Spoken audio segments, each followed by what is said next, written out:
अज़ीज़ तलबा, अस्सलामु अलैकुम रहमतुल्लाहि व बरकातुहू। आज जो हम पढ़ने जा रहे हैं वो अल्टरनेटिव उर्दू यानी MIL उर्दू की एक कहानी है जिसे सहील अज़ीम आबादी ने लिखा है और उसका नाम है जहेज़। और ये हमारी एक समाजी बुराई की तरफ निशानदेही करता है और हमें तरग़ीब दिलाता है कि हम अपने समाज को इस बुराई से दूर करें। तो चलिए उस कहानी को देखते हैं। कहानी का नाम है जहेज़। पंडित राधे श्याम जी ऊंची जात के बरहमन थे, बेहद शरीफ और नेक तबीयत। उनकी ज़ाती और निस्बती शराफत गांव के अतराफ़ व जवार में ज़रबुल मिस्ल थी। अतराफ़ व जवार यानी करीब में, ज़रबुल मिस्ल यानी मिसाल लोग देते थे उनकी शराफत का। हर शख्स उनको इज़्ज़त की नज़र से देखता था, मगर पंडित साहब दौलतमंद ना थे। खुशकिस्मती या बदकिस्मती से दूसरे पंडितों की तरह औरों की जेब से पैसा निकाल लेना भी ना जानते थे।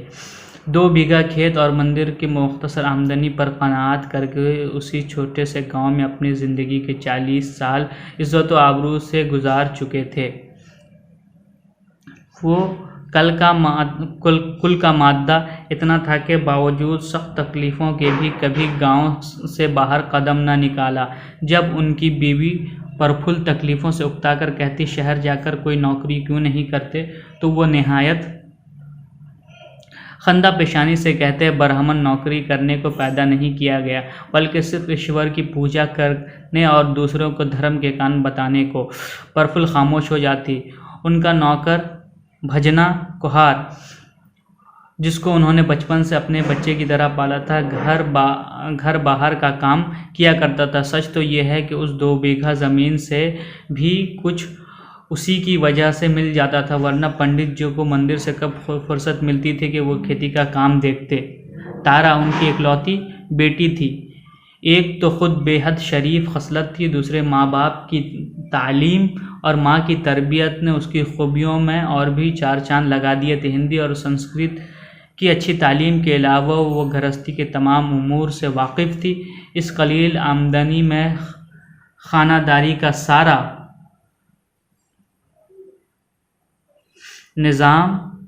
इंतज़ाम करना तारा ही के काम था। अब उसकी उम्र 14 साल हो चुकी थी, मगर ना तो ब्याह हुआ था और ना ही कोई सामान था। ये उस ज़माने की बात है जबकि 13-14 साल की उम्र में बच्चियों की शादी हो जाया करती थी।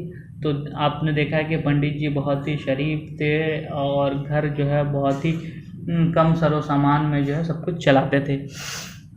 एक दिन बातों में पड़ोस की एक औरत ने पंडित जी की बीवी से कह दिया, तारा आप तक कंवारी है, अक्सर लोग इस अम्र के मुतालिक चेमी गोइयाँ करते हुए मैंने अपने कानों से सुना है। पंडित जी यूँ तो सब कुछ ईश्वर करता है, मगर तारा के ब्याह के मुतालिक मैंने आप लोगों को भी कोई सरगर्मी ना देखी। पंडित जी की बीवी बोली, बहन कोई अच्छा बर नहीं मिलता। अच्छा बर यानी अच्छा लड़का, इसी वजह से देर हो रही है, नहीं तो कोई खुशी से जवान बेटी को घर में बैठाए रखता है। मगर उनके दिल में एक चोट सी लगी और वो उदास हो गई। हमसाई बोली, देवी जी मैंने इसलिए कहा कि दूसरों से तस्करा सुनकर बुरा मालूम हुआ, नहीं तो मैं ना कहती, कहीं आप मुझसे खफा ना हो जाएं। ब्राह्मणों का नाराज़ होना किसी के लिए अच्छा नहीं है। प्रफुल्ल ने कहा, नहीं बहन, मैं ऐसी पगली नहीं हूँ कि तू मेरी हमदर्दी करे और मैं तुझसे नाराज़ हो जाऊँ। हमसाई यानी पड़ोसी। हमसाई के चले जाने के बाद प्रफुल्ल पलंग पर पड़ी रही और रोने लगी। पंडित जी बैसाख की चिलचिलाती धूप में ठीक दोपहर के वक्त कहीं से घर आए। प्यास मालूम हो रही थी, आते ही पानी मांगा। तारा ने ताज़ा पानी कुएं से खींचकर लोटे में लाकर सामने रख दिया। पंडित जी लोटा उठाकर पीना ही चाहते थे कि प्रफुल्ल बोली, महाराज कुछ खा लीजिए। पंडित जी ने लोटा रख दिया। प्रफुल्ल ने 2-4 लड्डू सामने लाकर रख दिए। पंडित जी ने खाकर पानी पिया, फिर बोले, कल के मंदिर से आए हुए लड्डू अब तक उसी हालत में पड़े रहें। प्रफुल्ल ने कोई जवाब न दिया। ये बिल्कुल नई बात थी। पंडित जी ने दरियाफ्त करें और जवाब नदारत। पंडित जी दरियाफ्त करें यानी पंडित जी उनसे पूछा और उनकी बीवी जवाब न दे, ऐसा नहीं होता था। पंडित जी ने पूछा, आज तुम उदास क्यों हो? प्रफुल्ल बोली, महाराज एक सोच में हूँ, ज़रा आराम कर लीजिए तो कहूँ। पंडित जी ने कहा, कहो क्या बात है? प्रफुल्ल बोली, बात यह है कि अभी रूपन की माँ कहने लगी कि अक्सर लोग तारा के अब तक ब्याह ना होने पर चेमीगोइयाँ करते हैं और हमारी हंसी उड़ाते हैं। पंडित जी ने कहा, ईश्वर की यही मर्जी है तो हम कुछ नहीं कर सकते। प्रफुल्ल खामोश हो गई। थोड़ी देर बाद बोली, तो आखिर जवान कन्या को कब तक घर में बैठाइएगा? पंडित जी ने कहा, मुझे खुद भी फिक्र है और सख्त फिक्र है। देखो, अभी पंडित गौरी शंकर के यहाँ से आ रहा हूँ। पंडित जी को मैंने कोई अच्छा वर ढूंढने को कहा था। आज 2 हफ्ते बाद जब मैंने दरियाफ्त किया तो उन्होंने जवाब दिया, पंडित अवध किशोर जी को कन्या की ज़रूरत है। जब मैंने पूछा कि क्या बेटे के लिए, तो बोले, नहीं भाई, खुद अपने लिए।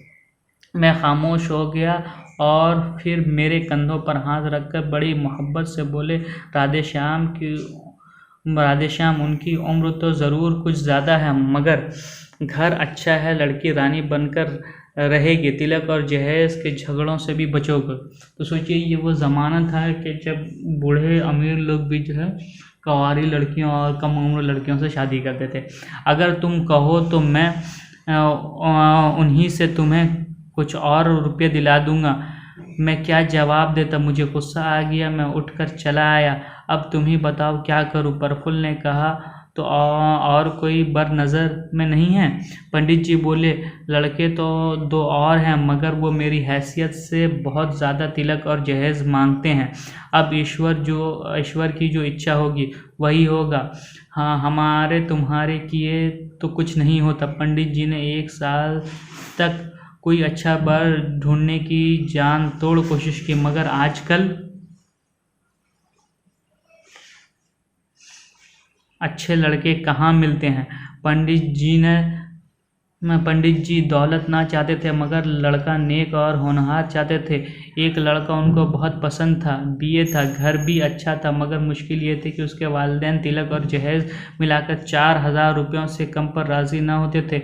इतनी बड़ी रकम उनसे बन ना आती थी और एक रिश्तेदार के यहाँ इसलिए गए कि सिफारिश करा के रकम कुछ कम कराएं, मगर उम्मीद के ख़िलाफ़ उसने जवाब दिया। लड़की क्या इसी उम्मीद पर पैदा की थी? आह, समाज किस कदर संगदिल और कठोर है। सोचिए कि ये उस ज़माने से लेकर आज तक ये जो है चला आ रहा है। ख़ासकर बिहार, यूपी में जो है ये जहेज़ की जो ये लानत है ये चली आ रही है। और इसी तरह जो है लड़कियों और लड़कों को भेजा जाता है और लड़कियों को ख़रीदा जाता है और जहेज़ इस तरह लिया जाता है। किसी की मजबूरियों के ख्याल भी नहीं किया जाता है और ना खूबियाँ देखी जाती हैं। सबकी नज़रें सुनहरे रुपये और सिक्कों पर पड़ी होती हैं। उन्होंने सारा हाल बीवी से कह दिया। वो गरीब रोने लगी। तारा अपनी वजह से वालिदैन की परेशानियों को देखकर दिल ही दिल में कुढ़ती थी और ज़िंदगी उस पर बार हो गई थी। वो अक्सर सोचा करती थी कि किस तरह इस उलझन से वालिदैन को निजात दिलाए, मगर उसकी समझ में कुछ न आता था। एक मर्तबा मजबूर होकर उसने दिल ही दिल में कहा, तकलीफ़ से मुकाबला करना ही इंसानी ज़िंदगी की मिराज है। उसका अज़्म कमज़ोर हो गया, हिम्मत बढ़ गई और अपने इरादे से बाज आ गई। तारा का 16वां साल था, मगर कोई अच्छा बर न मिला। एक दिन प्रफुल्ल ने कहा, महाराज, आज कौन सा आराम है? कल की तकलीफ़ से डरे। आखिर ये 2 बीघा ज़मीन किस दिन काम आएगी? पंडित जी ने कहा, मगर मुश्किल तो यह है कि इसकी कुल कीमत सिर्फ तिलक और जहेज़ को भी ना काफ़ी होगी और दूसरे अखराजात तो इसके अलावा हैं। इस गुफ्तगू के तीसरे दिन पंडित जी ने कहा, तारा की माँ, एक सूरत समझ में आई है। अगर मैं कामयाब हो गया तो खैर, नहीं तो अंजाम ईश्वर ही बेहतर जानता है। प्रफुल्ल सुनकर मुतहय्यर हुई। उसने दरियाफ्त किया, मगर पंडित जी बोले, फिर मालूम हो जाएगा। उसी दिन ज़मीन बेचने की गुफ्तगू होने लगी। बहुत जल्द ही उन्हीं के एक रिश्तेदार ने 800 रुपये में ज़मीन खरीद ली। वो रुपया लेकर घर बहुत खुश आए और बीवी से बोले, सुनो, अब तारा का ब्याह इस धूमधाम से करूँगा कि लोग देखेंगे और वाह वाह करेंगे। लो ये 200 रुपये और ज़रूरी चीज़ें बना लो, मैं कल शहर जाऊँगा। प्रफुल्ल इस इरादा को सुनकर, जिससे पंडित जी को करीब करीब नफरत थी, हैरत ज़दा हो गई।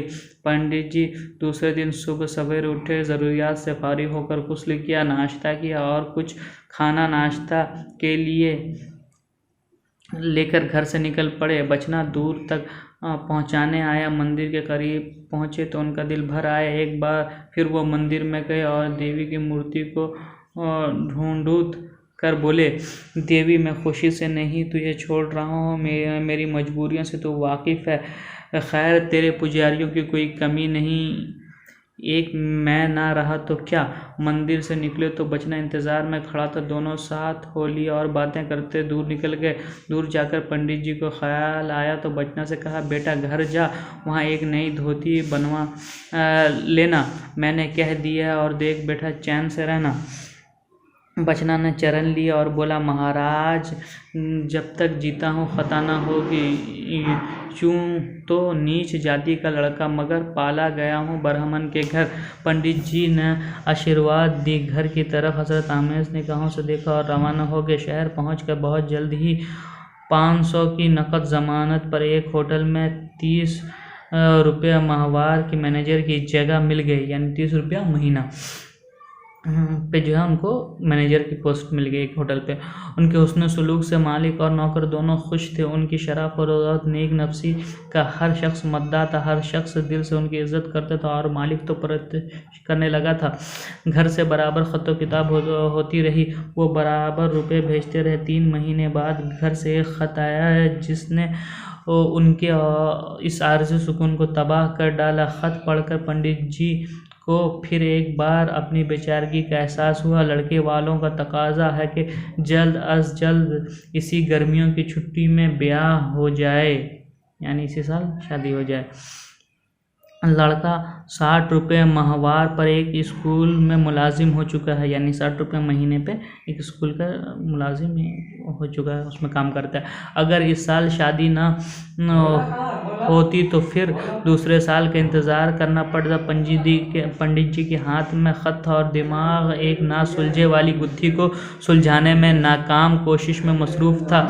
किसी फौरी ख़याल ने उनके चेहरे पर मुसर्रत की एक हल्की सी लहर दौड़ा दी, जैसे कोई भूली हुई बात याद आ गई है। दिन मुकर्रर हो गया।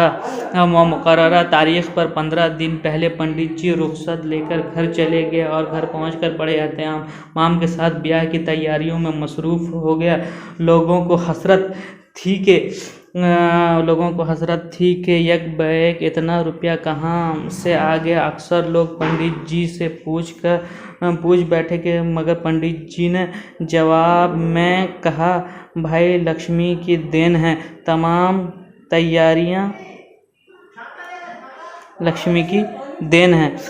तैयारियां अमीराना शान से हुई। यहाँ सिर्फ मकान अमीराना ना था, बारात के दिन भी आ गया। घर में प्रफुल्ल और बाहर में पंडित जी कामों में परेशान थे। घर में गांव की और दूसरी मेहमान औरतों का हुजूम था। बाहर मर्दों का कोई किसी काम में मसरूफ़ था तो कोई किसी काम में। कुछ औरतें एक जगह बैठकर गीत गा रही थी। जवान लड़कियां कमरे में तारा को घेरे बैठी थी। बच्चे आंगन में खेल रहे थे। कुछ बाहर गांव से दूर बारात के इस्तकबाल को चले गए थे। बारात धूमधाम से आ रही थी। दूर ही से बाजे की आवाज़ सुनाई देती थी। लोगों को मालूम हो गया कि नाच गाना होगा। अक्सर लोग दूसरे गांव से आकर पहले ही बारात के मुंतज़िर थे। बचना, जिसने कभी फटे हुए गाढ़े की धोती के सिवा कोई कपड़ा ना पहना था, आज बढ़िया मलमल की धोती और ढाके की मलमल का कुर्ता पहने उड़ता फिरता था। बारात आई, ब्याह हो गया। लोगों ने खूब खाया, हर चीज़ की तारीफ हुई। रात भर नाच गाना रहा। तमाम लोग तमाशे के पीछे रात भर पागल रहे। दूसरे दिन तारा रुखसत होकर ससुराल चली गई। पंडित जी ने इत्मीनान से सांस ले रोती हुई प्रफुल्ल के पास आकर बोले,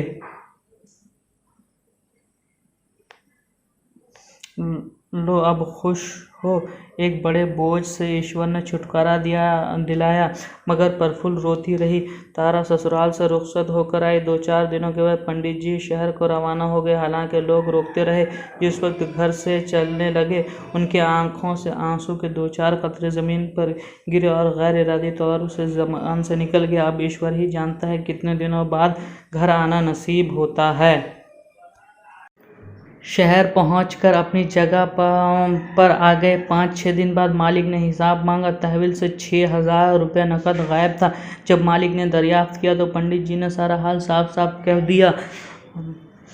थाने से पुलिस आई और उनको गिरफ्तार करके लेके मालिक को उनकी इस हरकत पर बड़ा गुस्सा आया। वो कहता था, ये तो बड़े बुगला भगत निकले। उसने मुकदमा चला दिया। पंडित जी की तरफ से पैरवी के लिए उनके समधी आए हुए थे। पंडित जी ने बरसरे इजलास अपने जुर्म का एतराफ़ किया। उनके समधी वहाँ पर मौजूद थे। उन्होंने हाकिम को मुखातब करके कहा, जनाब अब मुझे सज़ा दीजिए या रिहा कर दीजिए। इस मुकदमा का अंजाम खा कुछ हो मुझे आप फिक्र नहीं, मगर मेरा ये फेल कसदन और खुशी से ना था, बल्कि समाजी मजबूरियों की वजह से।